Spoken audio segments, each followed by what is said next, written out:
आज प्रस्तुत है सुभद्रा कुमारी चौहान जी की कहानी आहुति।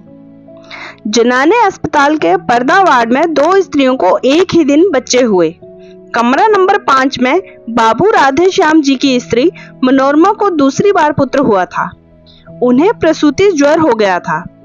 उनकी अवस्था चिंताजनक थी। वे मृत्यु की घड़ियां गिन रही थी। कमरा नंबर 6 में कुंतला की मां के 7वां बच्चा लड़की हुई थी। माँ बेटी दोनों स्वस्थ और प्रसन्न थी। घर में कोई बड़ा आदमी न होने के कारण माँ की देखभाल कुंतला ही करती थी। उसके पिता एक दफ्तर में नौकरी करते थे। उन्हें पत्नी की देखभाल करने की फुर्सत ही कहाँ थी। पंडित राधे श्याम जी एडवोकेट अपनी माँ और कई नौकरी के रहते हुए भी पत्नी को छोड़कर कहीं न जाते थे। 10 दिन के बाद कुंतला की माँ पूर्ण स्वस्थ होकर बच्ची समेत अपने घर चली गई और उसी दिन राधे श्याम जी की स्त्री का देहांत हो गया। अपने नवजात शिशु को लेकर वे भी घर आए, किंतु पत्नी विहीन घर उन्हें जंगल से भी अधिक सूना मालूम हो रहा था। पत्नी के देहांत के बाद राधे श्याम जी ने दृढ़ निश्चय कर लिया था कि वे दूसरा विवाह नहीं करेंगे। मनोरमा पर उनका अत्यंत प्रेम था। वह अपने चिन्ह स्वरूप जो एक छोटा सा बच्चा छोड़ गई थी, वही राधे श्याम जी का जीवनाधार था। वे कहते थे कि इसी को देखकर मनोरमा की मूर्ति की पूजा करते हुए अपने जीवन के शेष दिन बिता देंगे। जिस हृदय मंदिर में वे एक बार मनोरमा की पवित्र मूर्ति की स्थापना कर चुके थे, वहां पर किसी दूसरी प्रतिमा को स्थापित नहीं कर सकते थे। घर से उन्हें विरक्ति सी हो गई थी। भीतर वे बहुत कम आते थे। घर में आते ही वहां की एक एक वस्तु उन्हें मनोरमा की स्मृति दिलाती। उनका हृदय विचलित हो जाता। जिस कमरे में मनोरमा रहा करती थी, उसमें सदा ताला पड़ा रहता। उस कमरे में वे उस दिन से कभी न गए थे जिस दिन से मनोरमा वहां से निकली थी। जीवन से उन्हें वैराग्य सा हो गया था। आने जाने वालों को वे संसार की असारता और शरीर की नश्वरता पर लेक्चर दिया करते थे। कचहरी जाते, वहां भी जी न लगता। जिन लोगों से 50 रुपया फीस लेनी होती, उनका काम 25 में ही कर देते। गरीबों के मुकदमे में वे बिना फीस के ही खड़े हो जाते। सोचते रुपए के पीछे हाय हाय करके करना ही क्या है, किसी तरह जीवन को ढकेल ले जाना है। तात्पर्य यह है कि जीवन से उन्हें कोई रुचि ही न रह गई थी। दूसरे विवाह की बात आते ही उनकी गंभीर मुद्रा को देखकर किसी को अधिक कहने सुनने का साहस ही नहीं होता। अतएव सभी ये समझ चुके थे कि राधे श्याम जी अब दूसरा विवाह न करेंगे। उनकी माता ने भी उनसे अनेक बार दूसरे विवाह के लिए कहा, किंतु वे टस से मस न हुए। अंत में वे अपनी इस इच्छा को साथ ही लिए हुए इस लोक से विदा हो गई। इसके कुछ ही दिन बाद राधे श्याम जी जब एक दिन अपनी बैठक में कुछ मित्रों के साथ बैठे हुए थे और बाहर उनका लड़का हरिहर नौकर के साथ खेल रहा था, सामने से एक तांगा निकला। न जाने कैसे तांगे का एक पहिया निकल गया और तांगा कुछ दूर तक घिसटता हुआ चला गया। एक 7-8 साल का बालक तांगे पर से गिर पड़ा और एक बालिका जो कदाचित उसकी बड़ी बहन थी, गिरते गिरते बचकर दूसरी तरफ खड़ी हो गई। चालक को अधिक चोट आई थी। बालिका ने मृग शावक की तरह घबराए हुए अपने 2 सुंदर नेत्र चंचल गति से सहायता के लिए चारों ओर फेरे और फिर अपने भाई को उठाने लगी। राधे श्याम जी ने देखा और दौड़ पड़े। बालक को उठाकर झाड़ने पोंछने लगे। राधे श्याम के एक मित्र जगमोहन, जो राधे श्याम के साथ ही दौड़कर बाहर आए थे, बालिका को संबोधन करके बोले, कहाँ जा रही थी कुंतला? मौसी के घर जनेऊ हुए, वहीं अम्मा के पास जा रही थी, कुंतला ने शर्माते हुए कहा। कुंतला को देखते ही राधे श्याम जी की एक सोई हुई स्मृति जाग सी उठी। दूसरा तांगा बुलवाकर कुंतला को इसमें बिठाकर उसे रवाना करके राधे श्याम जगमोहन के साथ अपनी बैठक में आ गए। एक दिन बात ही बात में राधे श्याम ने जगमोहन से पूछा, भाई वे किसकी लड़की थी जो उस दिन तांगे से गिर पड़ी थी? जगमोहन ने बतलाया कि वह पंडित नंद किशोर तिवारी की कन्या है। पढ़ी लिखी, गृह कार्य में कुशल और सुंदर होने पर भी धनाभाव के कारण वह अभी तक कुंवारी है। बेचारे तिवारी जी माहबार पर एक ऑफिस में नौकर हैं। बड़ा परिवार है तो खाने पहनने में भी मुश्किल पड़ता है। फिर लड़की के विवाह के लिए 2-3 हजार रुपए कहाँ से लाएं? कान्य कुब्जों में भी बिना बहरोनी के कोई बात ही नहीं करता। कष्ट में हैं बेचारे। लड़की सियानी है, पढ़ा लिखा कर किसी मूर्ख के गले भी तो नहीं बांधते बनता। एक बार तिवारी जी पर उपकार करने की सद्भावना से राधे श्याम जी का हृदय आतुर हो उठा, किंतु तुरंत ही मनोरमा की स्मृति ने उन्हें सचेत कर दिया। तिवारी जी पर उपकार करना मनोरमा को हृदय से भुला देना था। राधे श्याम को जैसे कोई भूली बात याद आ गई हो। वे अपने आप ही सिर हिलाते हुए बोल उठे, नहीं, ये कभी नहीं हो सकता। राधे श्याम के हृदय की हलचल को जगमोहन ने ताड़ लिया। बार करने का उन्होंने यही उपयुक्त अवसर समझा। संभव है निशाना ठीक पड़े। जगमोहन, तुम क्या कहते हो राधे श्याम? है ना लड़की बड़ी सुंदर, पर बिचारी को कोई योग्य वर नहीं मिलता। अगर तुम उससे विवाह कर लो तो कैसा रहे? राधे श्याम उदासीनता से बोले, भाई, लड़की सुंदर तो जरूर है, पर मैंने तो विवाह न करने की प्रतिज्ञा कर ली है। जगमोहन उत्साह भरे शब्दों में बोले, अरे छोड़ो भी, ऐसी प्रतिज्ञा तो पत्नी के देहांत के बाद सभी कर लेते हैं। उसके माने ये थोड़े हैं कि फिर कोई विवाह करता ही नहीं। अरे भाई, जन्म और मृत्यु जीवन में लगा ही रहता है। संसार में जो पैदा हुआ है वह मरेगा भी, और जो मरा है फिर आएगा। रंज किसे नहीं होता, किंतु उस रंज के पीछे बैरागी थोड़े बन जाना पड़ता है। और फिर अभी तुम्हारी उम्र ही क्या है, यही ना 35-36 साल की बस। जीवन भर तपस्या करने की बात है। बिना स्त्री के घर जंगल से भी बुरा रहता है। ब्रजेश की माँ 4 दिन के लिए मैके चली जाती है तो घर जैसे काट खाने दौड़ता है। राधे श्याम बोले, ये कोई बात नहीं जगमोहन, घर से तो मुझे कुछ मतलब नहीं है। जिस दिन मनोरमा का देहांत हुआ, मेरे लिए घर घर ही नहीं रह गया। बात इतनी है कि बच्चे की देखभाल करने वाला अब कोई नहीं है। अम्मा थी तब तक कोई बात ना थी, पर अब बच्चे की कुछ भी देखभाल नहीं होती। नौकरों पर बच्चे को छोड़ देना उचित नहीं, और मैं कितनी देखभाल कर सकता हूँ, तुम ही सोचो। परिणाम ये हुआ कि बच्चा दिनों दिन कमजोर होता जा रहा है। राधे श्याम का विवाह कुंतला के साथ हो गया। उनकी उजड़ी हुई गृहस्थी में बहार आ गई। मनोरमा के बंद कमरे का ताला खोलकर उनके चित्रों पर हल्के रंगीन जाजिम का पर्दा डाल दिया गया। उस घर में फिर से नूपुर की मधुर ध्वनि सुनाई पड़ने लगी। चतुर गृहिणी का हाथ लगते ही घर फिर स्वर्ग हो गया। कुंतला की कार्य कुशलता और बुद्धि की कुशाग्रता पर राधे श्याम मुग्ध थे। कुंतला के प्रेम के प्रकाश से उनका हृदय आलोकित हो उठा। अब वहां पर मनोरमा की धुंधली स्मृति के लिए भी स्थान न था। वे पूर्ण सुखी थे।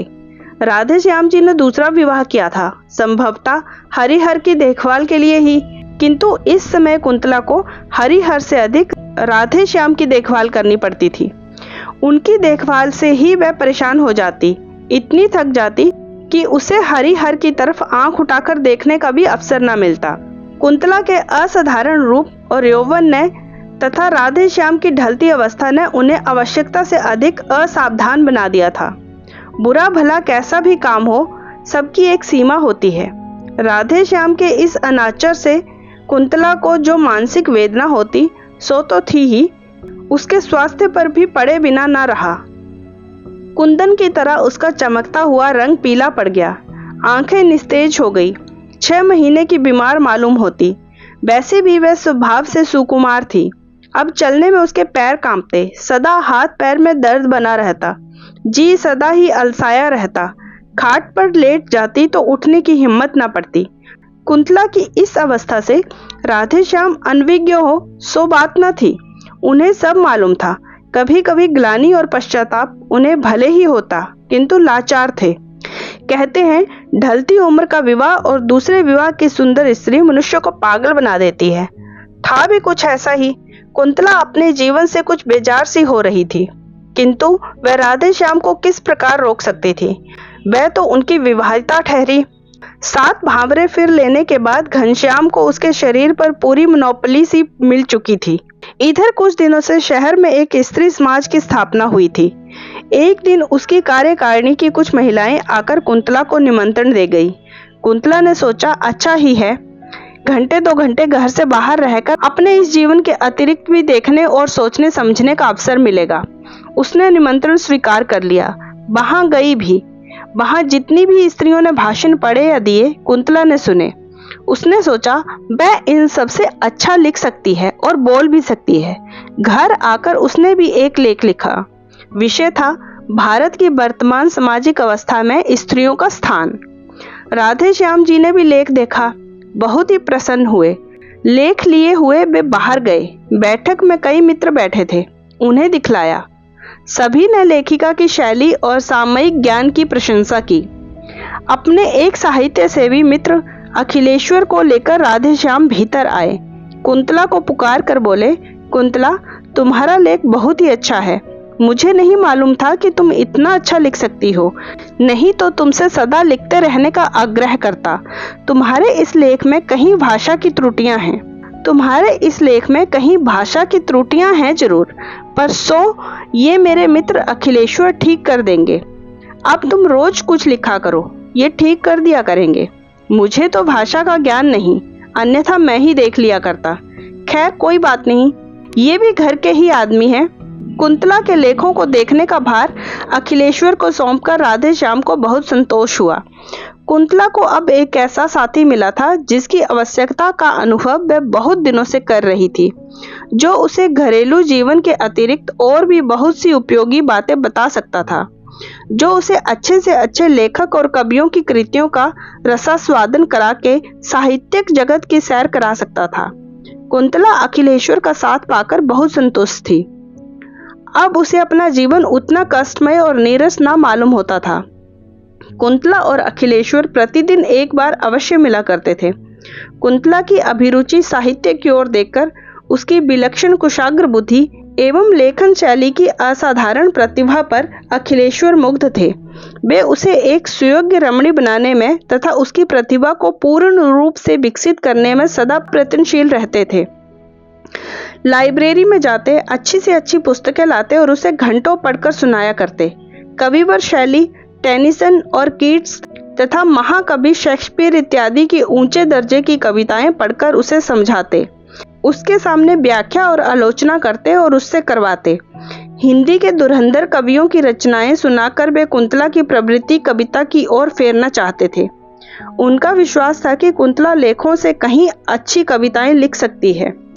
किंतु अब राधे श्याम को कुंतला के पास अखिलेश्वर का बैठना अखरने लगा था। वे कभी कभी सोचते शायद कुंतला के सुंदर रूप पर ही रीझकर अखिलेश्वर उसके साथ इतना समय व्यतीत करते हैं, किंतु वे प्रकट में कुछ न कह सकते थे, क्योंकि उन्होंने स्वयं ही तो उनका आपस में परिचय कराया था। कुंतला राधे श्याम के मन की बात समझती थी, इसीलिए वह बहुत सतर्क रहती थी। किंतु फिर भी यदि कभी भूल से उसके मुंह से अखिलेश्वर का नाम निकल जाता तो राधे श्याम के हृदय में ईर्ष्या की अग्नि भभक उठती। अब अखिलेश्वर के लिए राधे श्याम के हृदय में मित्र भाव की अपेक्षा ईर्ष्या का भाव ही अधिक था। इन्हीं दिनों कुंतला ने 2-4 तुकबंदियां भी की, जिसमें कल्पना की बहुत ऊंची उड़ान और भावों को बहुत सुंदर समावेश था, किंतु शब्दों का संगठन उतना अच्छा नहीं था। अपने हाथ के लगाए हुए पौधे में फूल आते देख जिस प्रकार किसी चतुर माली को प्रसन्नता होती है, उसी प्रकार कुंतला की कविताएं देख अखिलेश्वर खुश हुए। उन्होंने कविताएं कई बार पढ़ी और राधे श्याम को भी पढ़कर सुनाई। कुंतला की बुद्धि की बड़ी प्रशंसा की, किंतु राधे श्याम खुश न हुए। उन्हें ऐसा मालूम हुआ जैसे कुंतला ने अखिलेश्वर के विरह में ही विकल होकर ये कविताएं लिखी हैं। अखिलेश्वर निष्कपट और निस्वार्थ भाव से कुंतला का शिक्षण कर रहे थे। उन्हें कुंतला से कोई विशेष प्रयोजन न था। कुंतला के इस शिक्षण से उन्हें इतना ही आत्मसंतोष था कि वे साहित्य की एक सेविका तैयार कर रहे हैं, जिसके द्वारा कभी न कभी साहित्य की कुछ सेवा अवश्य होगी। राधे श्याम के हृदय में इस प्रकार उनके प्रति ईर्ष्या के भाव प्रज्वलित हो चुके थे। इसका उन्हें ध्यान भी न था, क्योंकि उनका हृदय निर्मल और पवित्र था। अखिलेश्वर कई दिनों तक लगातार बीमार रहने के कारण घर से बाहर ना निकल सके। खाट पर अकेले पड़े पड़े धनिया गिनते हुए उन्हें अनेक बार कुंतला की याद आई। कई बार उन्होंने सोचा कि उसे बुलवा भेजें, फिर जाने क्या आगा पीछा सोचकर वे कुंतला को न बुला सके। इधर कई दिनों से अखिलेश्वर का कुछ समाचार न पाकर कुंतला भी उनके लिए उत्सुक थी। वह बार बार सोचती, एकाएक इस प्रकार आना क्यों बंद कर दिया, क्या बात हो गई। किंतु वह अखिलेश्वर के विषय में राधे श्याम से कुछ पूछते हुए डरती थी। इसी बीच एक दिन कुंतला की मां ने कुंतला को बुलवा भेजा। राधे श्याम कुंतला से ये कहकर कि जब तांगा आवे तुम चली आना, कचहरी चले गए। कुंतला माँ के घर जाकर जब वहां से 3 बजे लौट रही थी तो रास्ते में हाथ में दवा की शीशी लिए हुए अखिलेश्वर का नौकर मिला। नौकर से मालूम करके कि अखिलेश्वर बीमार है, कई दिनों तक तेज बुखार रहा है, अब भी कई दिन से घर से बाहर ना निकल सकेंगे, कुंतला अपने को रोक न सकी। क्षण भर के लिए अखिलेश्वर से मिलने के लिए उसका हृदय व्याकुल हो उठा। अखिलेश्वर के मकान के सामने पहुंचते ही तांगा रुकवाकर वह अंदर चली गई। साथ में उसकी छोटी बहन भी थी। अचानक कुंतला को अपने कमरे में देखकर अखिलेश्वर को विस्मय और आनंद दोनों ही हुए। अपनी खाट के पास ही कुंतला के बैठने के लिए कुर्सी देकर वे स्वयं उठकर खाट पर बैठ गए। बोले, कुंतला तुम कैसे आ गई? इस बीमारी में तो मैंने तुम्हारी बहुत याद की। इस समय राधे श्याम जी ने कमरे में प्रवेश किया। कुंतला कुछ भी न बोल पाई। राधे श्याम को देखते ही अखिलेश्वर ने कहा, आओ भाई राधे श्याम, आज कुंतला आई तो तुम भी आए, वरना आज 8 दिन से बीमार पड़ा हूँ। रोज ही तुम्हारी याद करता था, पर तुम कभी ना आए। फिर घड़ी की ओर देखकर बोले, आज 3 ही बजे कचहरी से लौट आए। राधे श्याम ने रुखाई से उत्तर दिया, कोई काम नहीं था इसीलिए चला आया। फिर पत्नी की ओर मुड़कर बोले, चलो चलते हैं, मैं तो जाता हूँ। अखिलेश्वर ने बहुत रोकना चाहा पर वे न रुके, चले ही गए। उनके पीछे पीछे कुंतला भी चली। जाते जाते उसने अखिलेश्वर पर एक ऐसी मार्मिक दृष्टि डाली जिससे न जाने कितनी करुणा, कितनी विवशता, कितनी कातरता और कितनी दीनता थी। कुंतला चली गई, किंतु उसकी इस करुण दृष्टि से अखिलेश्वर की आंखें खुल गई। राधे श्याम के आंतरिक भावों को वे अब समझ सके। घर पहुंचकर कुंतला कुछ न बोली, वे चौके में चली गई। कुछ ही क्षण बाद उसने लौटकर देखा कि उसके लेख, कविताएं, कापियां, पेंसिलें, अखिलेश्वर द्वारा उपहार में दी हुई फाउंटेन पेन सब समेटकर किसी ने आग लगा दी है। उसी अग्नि में अखिलेश्वर का वह प्यारा चित्र जो कुछ ही क्षण पहले ड्राइंग रूम की शोभा बढ़ा रहा था, धूं धूं करके जल रहा था और ऊपर उठती लपटें मानो ये कह रही थी, कुंतला ये तुम्हारी साहित्यिक जीवन की चिता है। तो दोस्तों, आपको ये कहानी कैसी लगी मुझे कमेंट करके जरूर से बताइएगा। अगर अच्छी लगी हो तो लाइक और शेयर जरूर से करना और चैनल को सब्सक्राइब कर लेना। धन्यवाद।